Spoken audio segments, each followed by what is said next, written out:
सही मार्ग पे चलने के लिए सही ज्ञान की आवश्यकता होती है। जैसे कि एक बहू अपनी बूढ़ी सास को, अपनी बूढ़ी सासू माँ को नित्य कभी नमक, मिर्ची और रोटी खाने के लिए दे दिया करती थी। सासू माँ उसकी मुस्कुराते हुए खा लेती थी। कभी अचार और रोटी दे दिया करती थी।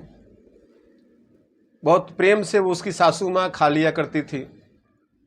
कभी प्याज और नमक और रोटी दे दिया करती थी, सासू माँ प्रेम से खा लिया करती थी। कभी बासी रोटी या कभी वो चावल और उसका मार और नमक मिला करके दे दिया करती थी।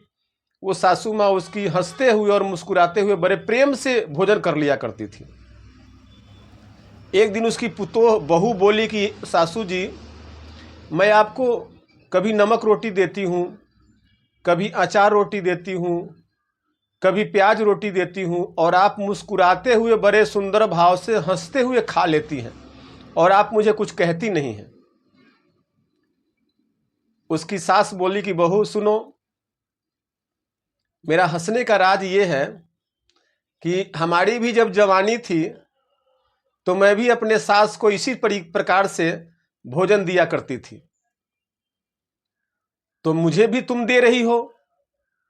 मैं अपने सासू को अपने जवानी में दिया करती थी नमक रोटी, प्याज रोटी, अचार रोटी, तो तुम भी दे रही हो। अब तो भाई बहू के दिमाग हंट किया, एकदम से सदमा हुआ कि यार ये तो बात सही कह रही है।